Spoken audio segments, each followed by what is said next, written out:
Hello everybody, welcome to another Primetime Funk mod. So we're going to be doing a little bit of a special project. I've done reviews on the funny playing IPS screen for the Game Boy Pocket, and I've actually released a video specifically about how to mod the Pocket to make it work with flash carts as well as the high power draw screen. But for this particular one, this one is sponsored by a friend named Dustin Hamilton. Dustin Hamilton has been a stalwart of the modding community, and just out of the goodness of his heart sent me some parts. So we have this funny playing IPS kit that he sent out to me just because he had it kicking around and didn't think he was going to get a chance to work on it himself. And then somebody else that I got to know recently also just sent me a Pocket that they want modded. So Dustin, thanks so much. I know that you've got a passion for the hobby, and I very much appreciate the stuff that you've been sending my way.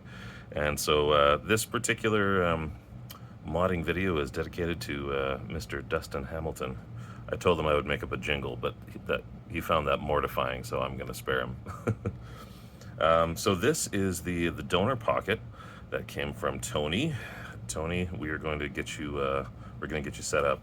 I'm actually going to be doing the funny playing IPS mod to it, testing it out with batteries, and I think that's going to be the end of this video because I've actually already made a video in the past that talked about how to do the lithium polymer battery and Type-C charging mod, and that's how I'm going to be finishing off the device because Tony wants to be able to use this with flash carts, EverDrive or Easy Flash Junior, whichever he so chooses. So we're going to do the screen part of it and show you guys how to do an install, and then I'll probably take the rest offline. But either way, this is the install of the funny playing IPS kit, thanks to Mr. Dustin Hamilton, and with a donor unit for Tony. Okay, so where do we start?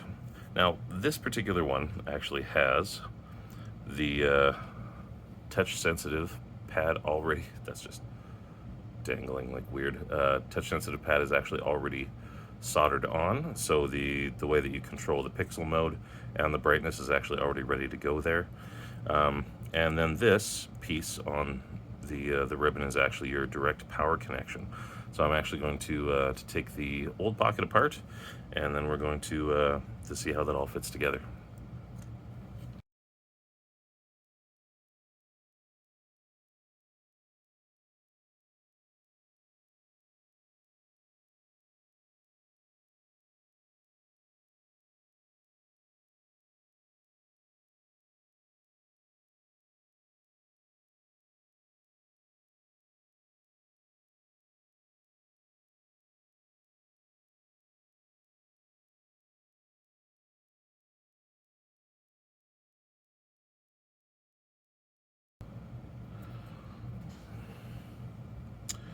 Okay, so apparently this was tested before it was sent to me, so I don't need to spend a whole lot of time digging in and testing individual components. This is really about the mod itself. So what we're going to do then is we are going to install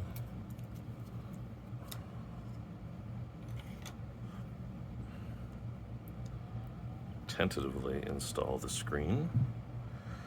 Now, here's the thing. With this modification, you really can't have any of the original internals there. So, yeah, you've got a bracket that's going to hold it properly in the right place, but I'm going to have to get rid of all of this edging around here. I'm pretty sure that's going to be the whole deal, yeah. Yeah, even including some of that, the slot. So, yeah, we got a little bit more shell alteration to do, so I'm gonna do that.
So, what you just watched in fast forward is me actually going through snipping and then using the Dremel to smooth out pretty much all of the surface area in here. The little ball head that I use is really handy for being able to clean up stuff like that. I've been able to use that to clean up stuff so that even through a clear shell you can't really tell that there's any alteration. In this case, the last piece is just this little start select guide, and now we can't take that piece off. We're going to need to thin it out a little bit. So this is what I'm talking about. So this piece right here needs to actually be trimmed, but it just needs to be gently thinned out, not actually snipped off. So we're going to do that.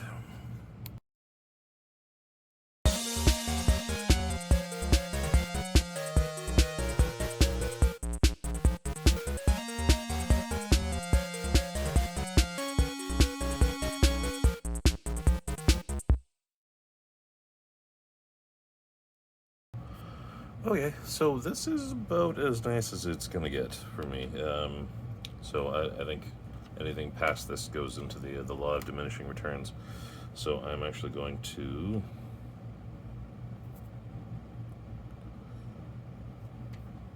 take off the shield, put these guys together.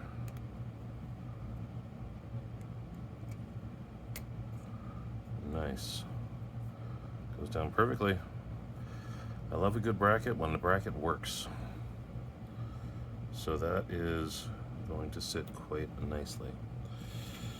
So the next steps are going to be putting this sucker all together. And there will be some brief soldering after the fact here. So we've got some nice fresh buttons, some jet black ones. I know a lot of the older ones tended to favor sort of a dark gray, but the black really contrasts nicely. So I guess I've got some screws there I don't really need. So we're going to put in a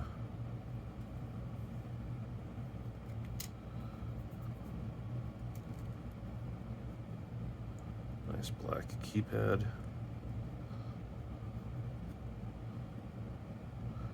D-pad. Did I say keypad? Anyways. Black start select. Couple of black buttons.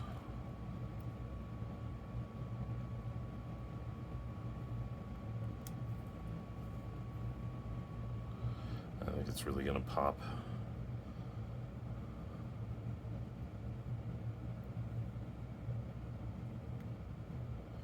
With the clear blue.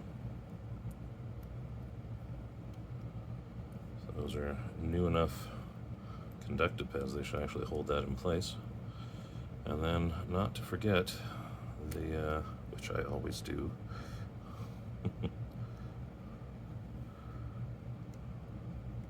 the on and off switch. Okay, so we've got pretty much everything in place except for kind of the most important bit. The ribbon. The ribbon is what does all the heavy lifting.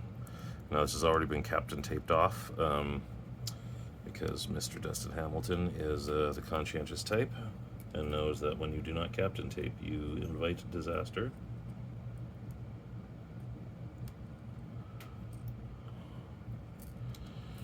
Now I'm going to show you that again.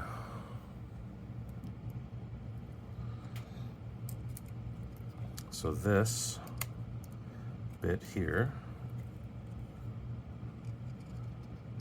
these two pieces match up, so you want to gently push them together. The bit on from the screen just goes dead center onto the matching piece on the board. And they should fit together like a glove. Now, you can allow yourself because again, it is prudent. Probably one just little piece of double-sided tape, just standard 3M stuff, don't go nuts, to keep the board from going all over the place.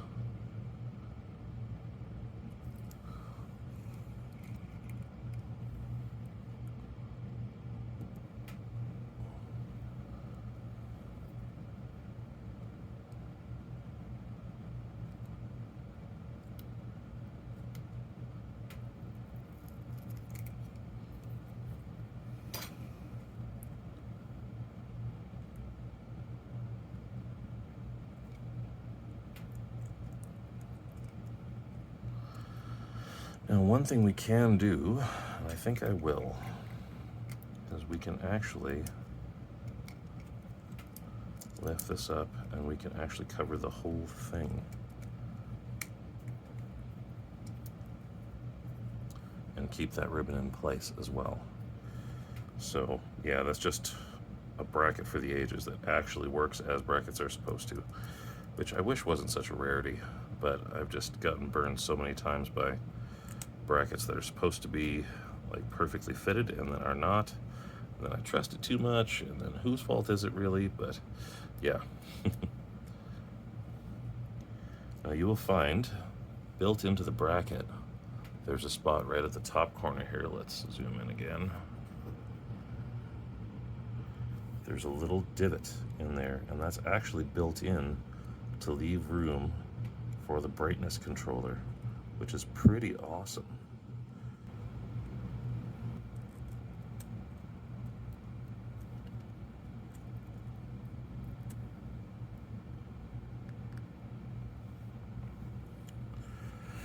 And there we go.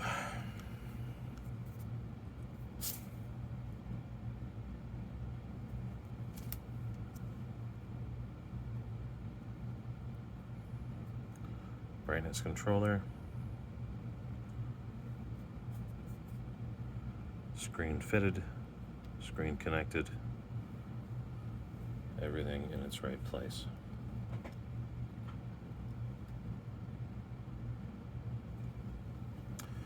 So,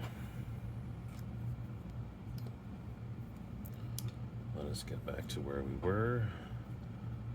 Unemployed in Greenland.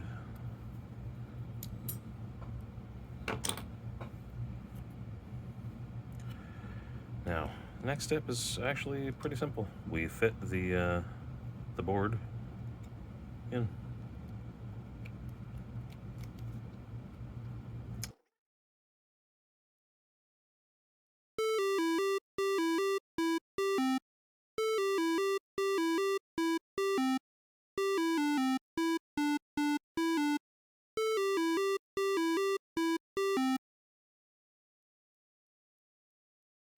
Okay, so this is going to bring us to our, now if you're doing this kit for the first time, you'd be going with the 2 bits of soldering that are usually required. Now you can see, better zoom in here, that there are 2 solder spots on here. One of them has already been pre-soldered for the brightness controller, and it is fitting nicely now where it is supposed to. And the other one has a bit that is actually going to connect to the power switch.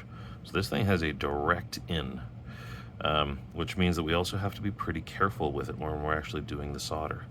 So the wire that we've got here is actually already set. It is tinned and good to go. So all we're really gonna have to do is heat up the one little contact and get that sucker in there, and then we're good to go. And then we can pretty much just put it all together, add some batteries, and test her out. So, stupid power switch. You know what? Despite the fact that I'm going to forget it, I'm still going to just leave that power switch out of there because I don't want it falling at a weird moment.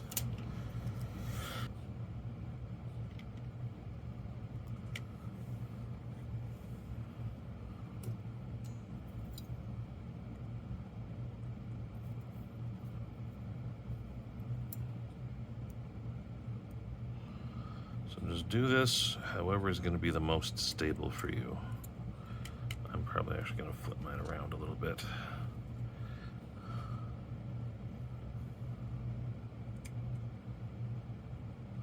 Bend the wire into place. There we go. Nope, it's still gonna...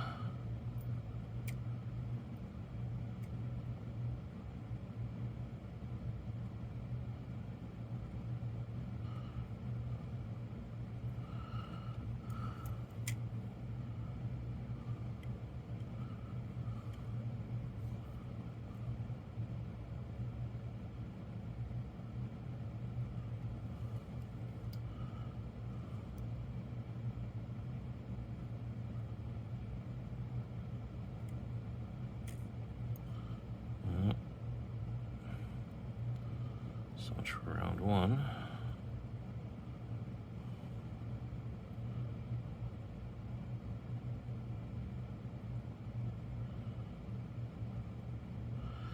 It really is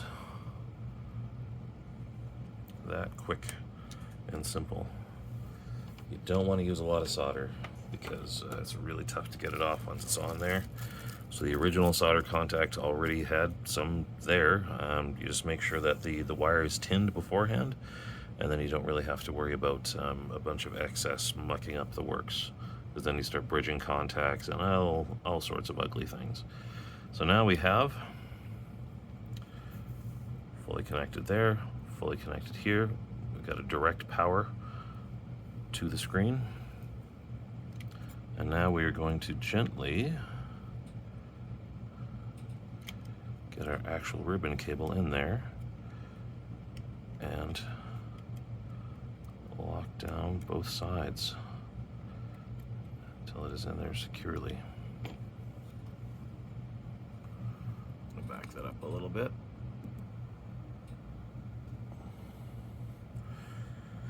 So there we are. We are fully put together. Now, again, this is for someone who is not going to be doing the lithium polymer battery mod or otherwise. This is kind of where you finish. You can just bend that wire to sort of keep it out of play there. And then we have our back.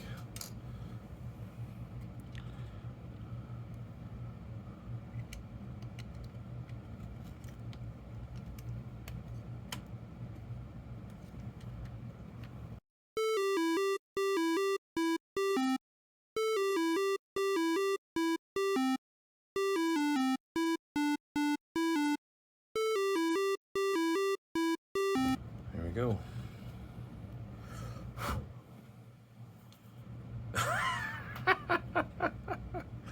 What did I tell you?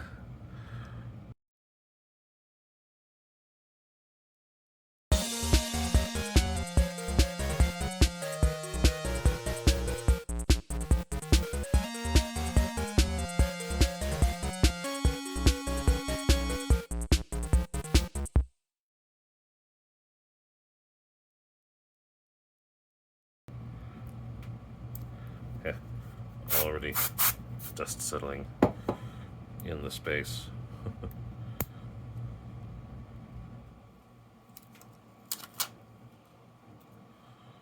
As always, this is for a client slash fellow modding enthusiast, so I'm going to actually leave the sticker on the lens for him to take off when he gets it.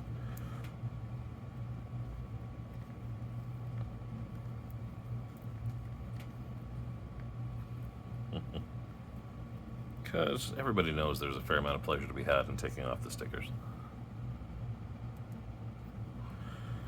So,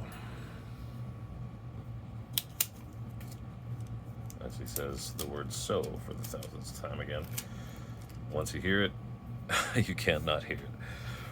We've got some standard batteries we're going to pop in here.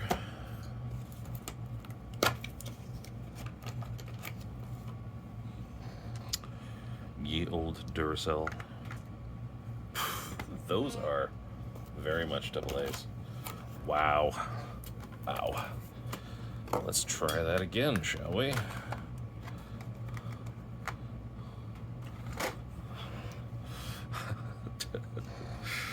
Triple Ace. It is a Game Boy Pocket. Wow.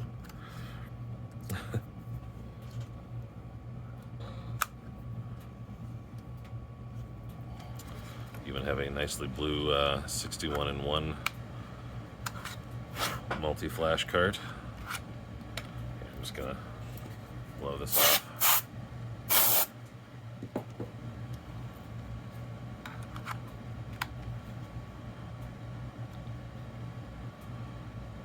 Well, there we have our retro pixel screen. Now, if we actually use the top, yeah, let's zoom in on that just a little bit. So we've got a touch-sensitive pad that changes up the color scheme with every tap. Now it's actually already in RetroPixel mode, so if you actually go in close there, you can see the grid lines, which is super sweet. And then the brightness control on the contrast wheel is one of my favorite features of this one. Funny Playing just hit the mark so well. I'm a big fan of that. So we can actually take a look at this guy.